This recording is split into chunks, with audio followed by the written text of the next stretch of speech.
Today I'm talking with Lisa Yarbrough. She is a independent sales agent with Transworld Systems. Lisa, tell us a little bit about your background and what you do. Well, I work with businesses on their cash flow. I concentrate on many different things, many different aspects of a business. It's definitely something that a lot of business owners are not aware of as far as like specialized tax incentives, the way R should be handled as far as like consistency of that. There's a lot of things that a business owner, if they own their own property, there's a study that can be done that can give you a very pretty large incentive for a tax incentive. And then just working very closely with them. I enjoy working and getting to know a business and how they work. I'm not one of those salespeople who goes in and say, you have to do this, you have to do that. I observe, find out where they need help, find out if they what they know about, how they've done things in the past, and make recommendations based on my experience with my clients. And are there any specific industries that you like to work with? I very much like to work with dental. Dental is, I have a lot of things that we can offer a dental practice. Okay. Well, let's touch on these specialized tax incentives. I know there's different hiring incentives and there's hmm depreciation, segregation studies. Can you talk a little bit about those? Sure, yeah. The specialized tax incentives, there's one called WOTC, WOTC. That's a work opportunity tax credit. That is something that there are a lot of people out there that have barriers. They can be an ex-veteran, they can be an ex-felon, they can be an immigrant, they may have barriers in getting hired. So if you have, say, two or three people that have the same qualities and have the same qualifications for a job, and one of them is an ex-veteran, that person may be worth $9,600 to a business versus a different one who could be worth $2,400 to a business. So that is something that I bring to their attention. There are tax incentives for new businesses, for startups, emergency ERC. We all know ERC is over with. However, there are parts of the country that are hit with.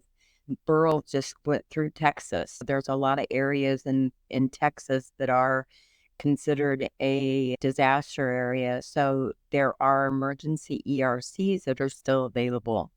We can do credit card audits and typically reduce their credit card expenses by usually around 20 to 22%. There's workers' comp audits that we can do. One of the big things that we can do is retirement plans. There are so many business owners out there that scramble to get their retirement done. And we can actually do retirement plans that are they're very worth it. So I would say that that is something that would be very important to any business owner to get started on that. There are the segregation studies is I'm going to kind of play off the dental industry here. Many dentists have a holding company that they consider a real estate company. They That company actually owns the building that the dental practice is in, and they pay themselves rent. Well, that holding company is a candidate for a cost segregation study. And what a cost segregation study is a tax planning tool that gives real estate investors a chance to accelerate the depreciation of their investment properties.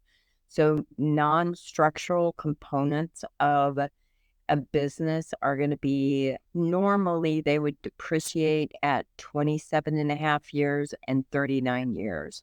Well, for a dental practice, you've got a lot of special wiring and plumbing. Those can go into 5-year depreciation. Decor can go into 7-year depreciation. Parking lots, if they have parking lots and nice landscaping, that can go into 15-year depreciation. Cabinetry, there's usually a lab in the back, nice reception area, that can go into 5-year. So basically what we're doing is we're accelerating depreciation for those non-structural components, and they can get that money back right away. So let's say a property is $1 million. We can get them back somewhere between $40,000 and $80,000 in a tax savings. Now, a lot of business owners out there might be tempted to think, why don't I just go to my tax preparer? Are they a good fit for a cost segregation study, or should they really be looking at an expert? They can do that, yes, but I would highly, highly recommend an engineering-based company, because you've got engineers who know, you've got construction engineers, you've got HVAC engineers, you've got engineers for just about, we have engineers for just about everything. They're the ones that they actually go into the building, they take pictures. A tax pro is not going to take the time to do that. It is a very complex calculation. So it is in the best interest of the business to use an engineering-based company for a cost segregation study. Okay, that's good to know.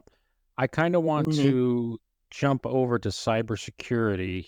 Now, I do see that Transworld Systems also has some solutions in that area. That actually is teledental. We do have cybersecurity, and that is, there's hidden benefits in that. There's absolutely a chance that almost any business can be breached anymore. And we've heard so many stories about disasters with companies being breached and not having security well enough to keep their information private. Well, a dental practice, just for an example, is they're not really thinking about that. And that could be absolutely detrimental to a dental business, a dental company. They would have to shut down for at least a few weeks to let all of their patients know what happened and make their patients aware of the breach. That would devastate any dental practice, and it would require a lot of work to be done. And we offer even a $250,000 warranty, so that they can actually take care of what they need to take care of, and they won't go out of business. Yeah, that's definitely an ongoing issue. It's been in the news recently with some of the airline Mm, debacle with the softwares. So I know that most business owners don't have a cybersecurity systems in right. place. hmm I think it's an absolute must these days. It's not going to be as big as the Delta Airlines and the American Airlines and things like that, but I think we're going to see smaller businesses get hit with some of these breaches, and the cybersecurity is definitely something to be concerned about, because a dental practice, you think about the information they have on their patients. They have social security numbers, they have phone numbers, they have addresses, they have all this demographic information, and it would be detrimental for any practice to be hit with that. Well, let's kind of stay on the topic of dental practices here and talk about accounts receivable. Okay. Can you speak to the when a dental practice does have AR, their credit policy, the 30-day billing cycle. Hmm. Absolutely. I would say that any dental practice should always have a credit policy in place. And I would be willing to say that probably 90% of the dental practices out there have have a credit policy in place. But chances are half of the employees don't know what it is. So you have to make sure that your employees are aware of what your credit policy is. If you have one, you've got to make everybody aware of it.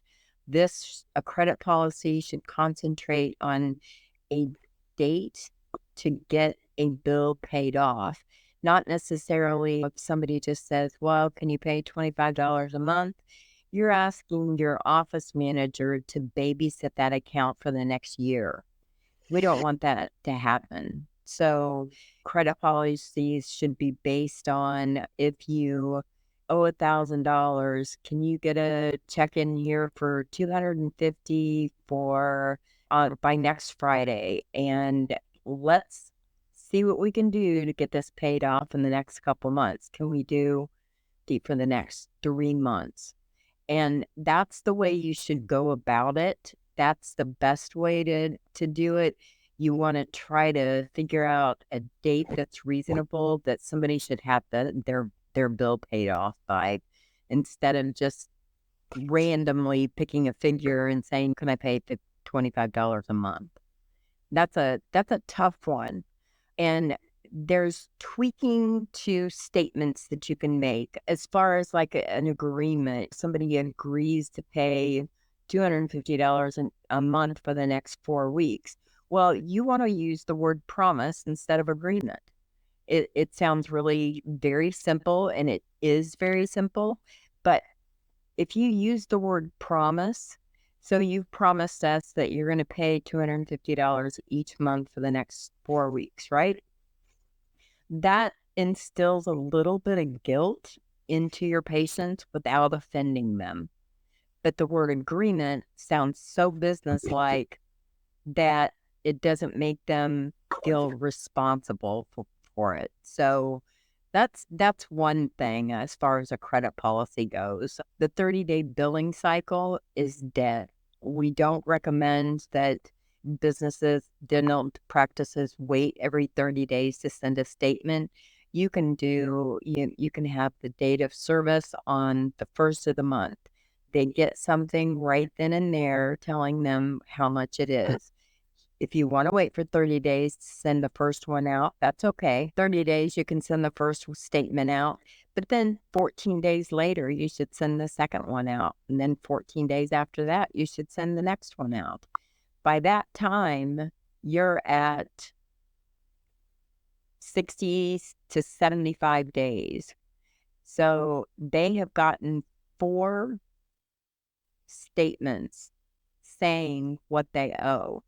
Instead of sending out the 5th one, I mean, if you do send out the 5th one, what do you think's going to happen? It's Nothing. probably going to be ignored. It's going to be ignored. Unfortunately, they've gotten 4 of them, and it's like, okay, they haven't called, they haven't communicated anything, they haven't paid. So that's where you want to try to get a third party involved.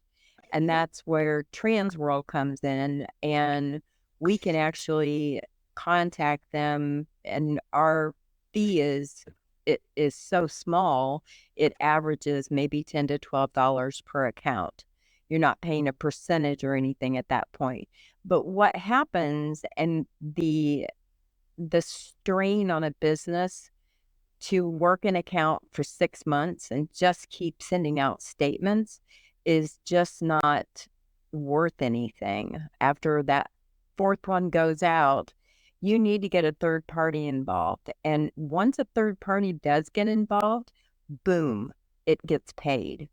And it's very understandable why a dental practice wants to try as hard as they can not to send it to a third party, because typically they're going to pay a collection agency 30 or 50% of the balance. That's really tough to lose. So if they just paid $10 because we have identified ourselves as a collection agency and they don't pay any more than that. They don't pay a percentage on top of it. That $10, $12, that's it. That's the only thing they pay on it. But I can't tell you how many dental practices I've gone into, and the dentist is very much against, or they hesitate to use a collection agency because they don't want to offend their client base, which is understandable, but we're very diplomatic in our approach. We're not offensive to people. We don't think that just because somebody's gotten behind on their bills a little bit, they don't need a threatening, aggressive, intensive phone call. It can be in the mail, it can be a phone call, but it's a pretty friendly, sugary call, actually. But it's definitely a dentist is going to work it and work it and work it so that they don't lose that 50% of the balance, which makes sense. It's understandable, but that's why we're just a little bit different in that whole process. So getting an early out diplomatic solution in place without having to pay a percentage is pretty imperative to any dental or medical practice these days.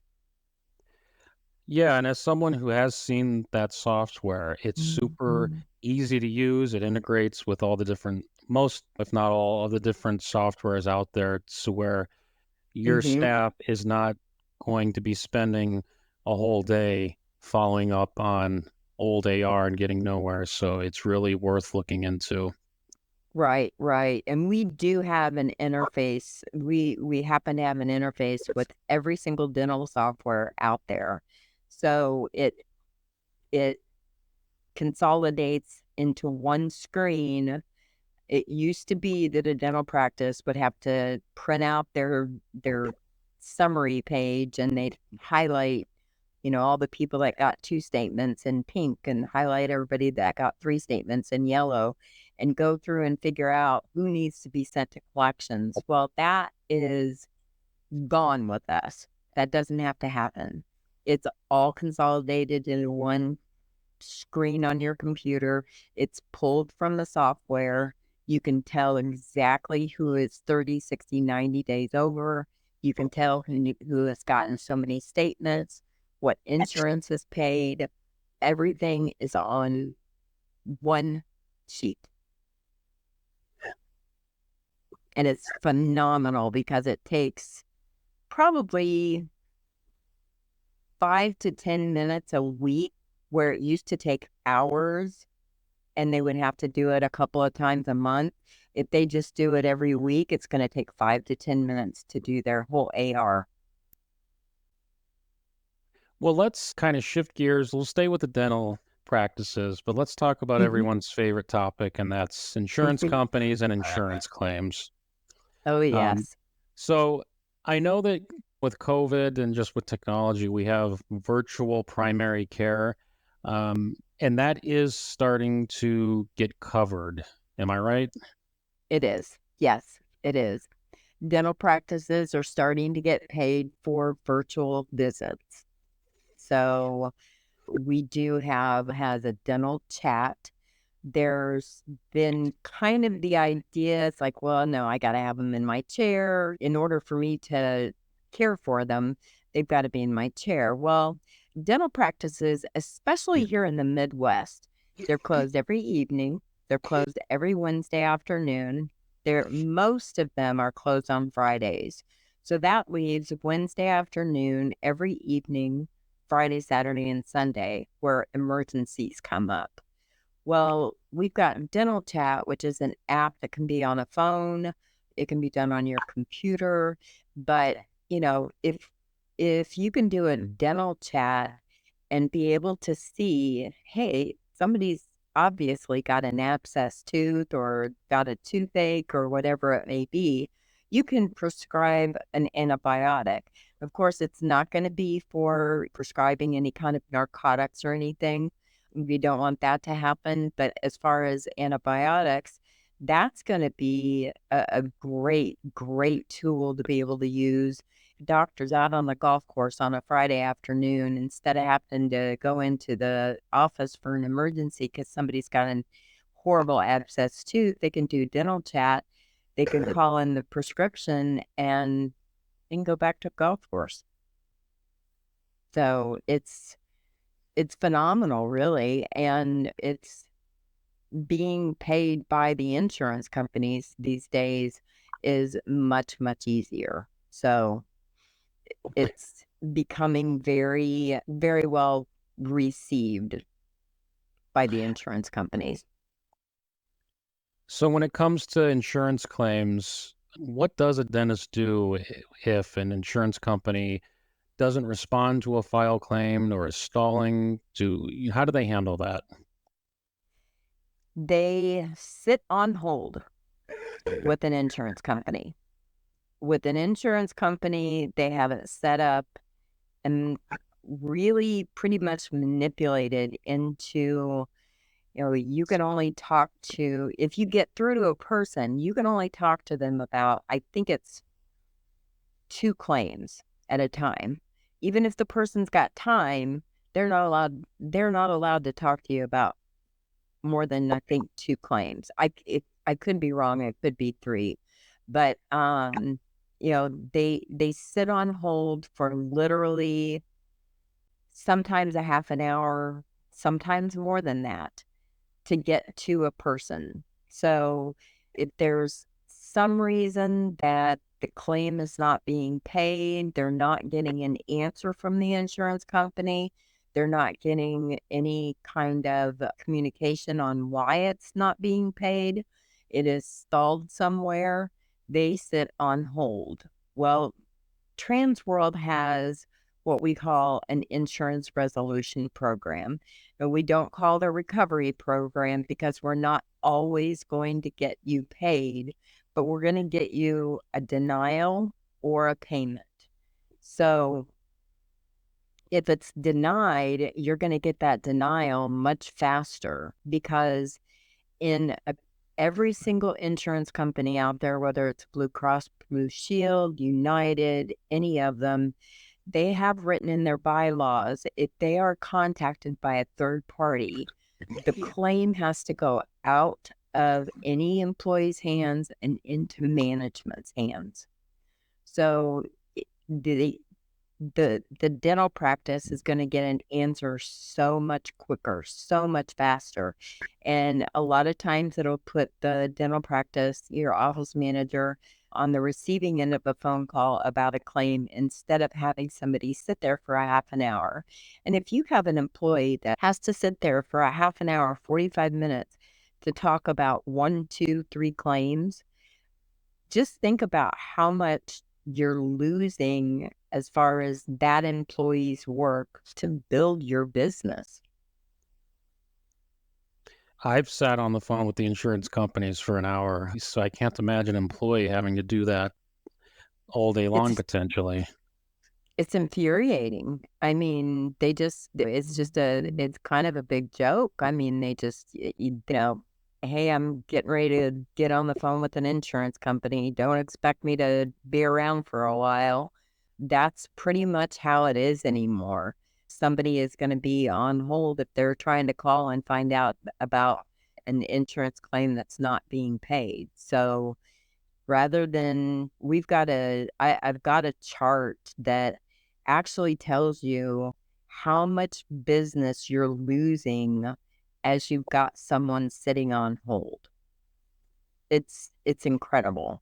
So you have to make up for it in this much in sales for that person being on the phone for an hour. Right. So it's definitely having an impact on the production of the dental practice. Absolutely. Absolutely. Mm-hmm. And those are fees that you've already earned. And those are fees that the dental practice and the dentist have already earned. It's just the same as like a non-paying self-pay patient not paying their bill. 90% of the time, we're going to get a check for the dental practice. There are going to be those denials. Somebody wasn't covered at that time or whatever it may be, but you're not losing all that time with someone sitting on the phone waiting to find that out. You're going to get an answer right away. Well, let's wrap this up and kind of the Okay. last topic I want to look at is this financial responsibility form.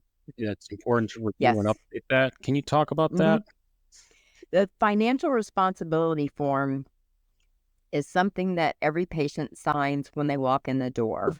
That's the paper, that's part of the paperwork that you fill out. And you're going to put your demographic information, your address, all that on there. And you're signing that you're financially responsible for the bill.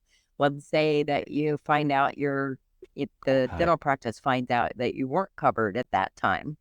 That means the patient is responsible for it. My suggestion, just based on working with so many dental practices, is that you put on there a statement regarding a processing fee. Say it could be $10, it could be $20, whatever it may be to cover our fee.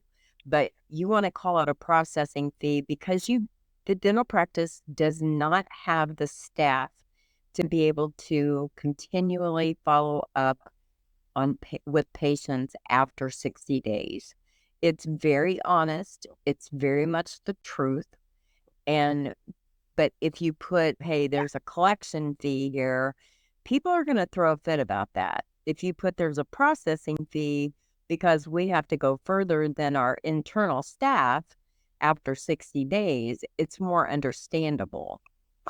So the patients need to understand we don't have 10 people back here that can make phone calls.